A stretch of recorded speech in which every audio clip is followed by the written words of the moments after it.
Now we're going to turn it back over to Mike Max. He's going to interview one of my favorite guys from baseball, Paul Molitor, and a group of baseball players. We're going to see what spirituality means to them and their faith in the Lord.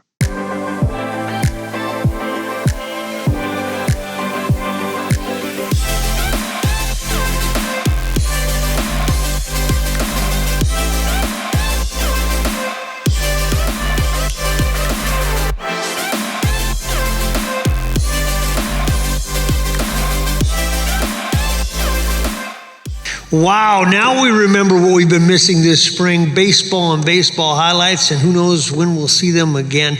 We have a Hall of Fame Major League Baseball group with me behind me, and it is just an absolute pleasure to have them join us today. Hall of Famer Paul Molitor, veteran pitcher Adam Wainwright, former Twin, now a Texas Ranger, Kyle Gibson, all part of a Rise to the Guys. Gentlemen, thank you so much for giving us some time today. Paul, I'll start with you. As you watch the coronavirus, and it obviously it affects the world, and we all know sports takes a backseat to it, but baseball, it's such a ritual and such a habit, and we love to get into this, especially in April, with great optimism.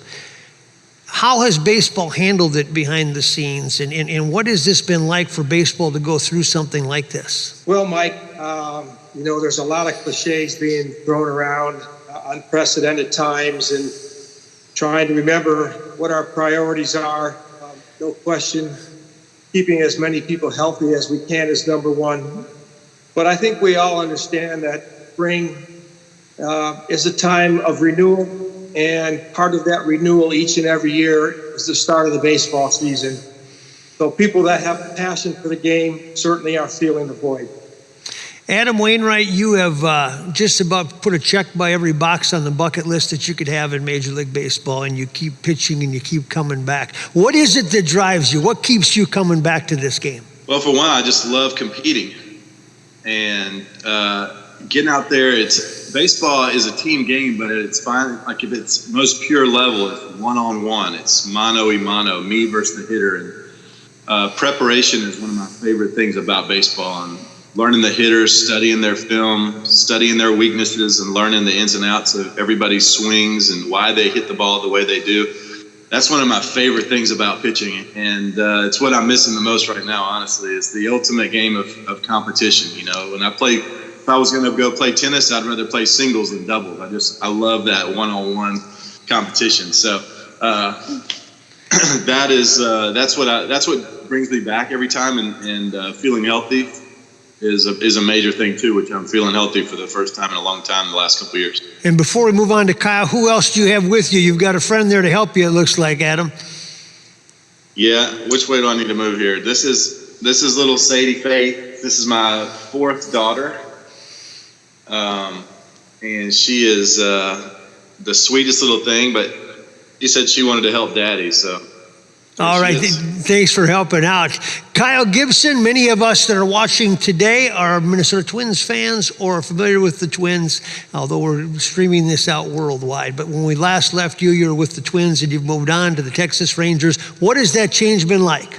You know, it's been different. I'd be lying if I said it wasn't. Walking into a different spring training clubhouse, meeting a lot of different new guys, that was something I hadn't had to do in a long time.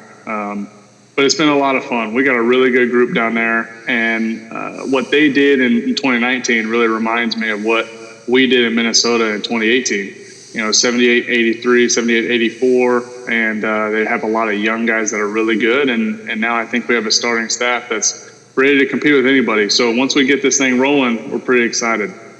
Paul Molitor, baseball parallels life in a lot of ways, and it parallels you have to get up and come back, and failure being such a big part of the game. A little bit like our faith. Our faith tests us all the time, and it's testing all of us right now. What is it about our faith, and what did you learn from baseball that you apply to that? The comeback, that you have to believe in something bigger than yourself when things aren't going well. Well, your faith journey is full of challenges. Many things in terms of adverse circumstances come along. And now we are living in the middle of tremendous adversity. And Mike, I think back to days of my life where I had pure joy and I paused to thank God for those blessings. What's comforting to me is know that God hasn't changed despite the circumstances that are around us. Jesus is the same yesterday and today and forever. So while we deal with the anxiety of what surrounds us, we can know that God is still there and never changing. He will always love us. He'll never forsake us. And I think I find a lot of peace and comfort in that. Adam Wainwright, in crisis, there is also opportunity. And for many people, it's virtual opportunity like we're doing here today. You are doing devotions every day, and you've got some 16,000 followers that follow you virtually now, something that you probably wouldn't have achieved had it not been for this. Tell us about what you're doing every day devotional and how you're taking a crisis and making an opportunity out of it. Yeah, so this off season, I got in contact with our pastor at our church at home in Georgia, and I said, Pastor David, I'm getting this tug. I've done a daily read through the Bible in 1 year program for the last 4 years, but I really feel like I'm supposed to do this on a bigger level. And so I want to open this up to the congregation, see if any of the people that attend the church would like to join in on it with me. So I ordered a couple of 100 journals and didn't really expect much. And those sold out in a couple of minutes, and now we have like 5,000 people, 6,000 people, I think, in the church and around the surrounding areas that are doing it with me. And then I also have 16,000 something people on Twitter, just with numbers I would have never expected. And it's not about the number itself, but it is amazing accountability to be able to walk through the Bible every day with people that are in all different stages in their faith journey.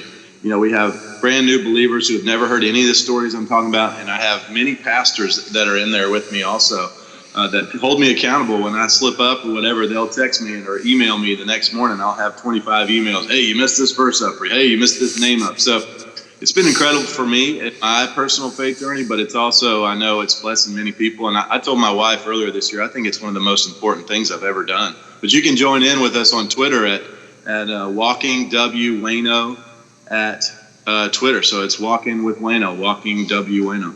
Fantastic. Kyle Gibson, you've seen it all in your baseball career. You've played on good teams that didn't finish high. You've had good luck, bad luck, everything in between. When are we most vulnerable, do you think, as Christians, to temptation or to giving in? When you're experiencing great success or when you're going through the tough times? Yeah, I think it's the tough times. One thing that I learned from a pastor up in the Northwest, Levi Lusko, he talked about, when he's in his office, he always has a healthy snack on his desk, because when he gets hungry, he wants to have the right thing to eat. If he's hungry and he doesn't have the right thing to eat, he's going to go expand his boundaries and he's going to eat something maybe he doesn't want to eat. So he relayed that, and he compared that to his relationship with his wife. And he said, when I'm hungry and I don't have my wife around and I'm not focusing on my wife, I might expand those boundaries a little bit. And I think it goes to every aspect of our life. When we're hungry, if we look for the right thing to eat, and when we're thirsty, we will look for the right thing to drink, the Word of God, and we lean on that. We're going to be filled up, and we're going to be, we're going to experience that on a new level. So I think that's the times when you got to lean in the most. Paul Molitor, I'm going to give each one of you the same question, and we've each got about 30 seconds to answer it. Knowing what you know now, and that's always easy in the rearview mirror, what do you wish somebody would have told you when you got into the major leagues that would have helped you profoundly? In other words, if a young person was sitting here in front of you, and it might be major leagues of baseball, it might be just entering from college to the workforce, what advice do you wish you would have gotten at a young age? Well, that's a tough one, Mike, but I think for me, being a Christian, when I got to the big leagues, I fell off the path multiple times along the way, and I wish that I would have had maybe some brothers that I sought out that would have helped keep me a little bit more accountable.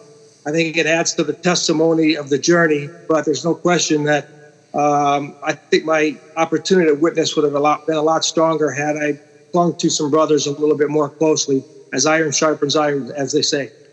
Adam, what about yourself? As you walk in, or the rookie walks into the clubhouse and he's wide-eyed and you say, I was you one day, what would you like to tell him? Yeah, the first thing that popped in my mind, which has changed my career dramatically over the last couple of years, was take the time to recover. Put put a special emphasis on recovering after each start.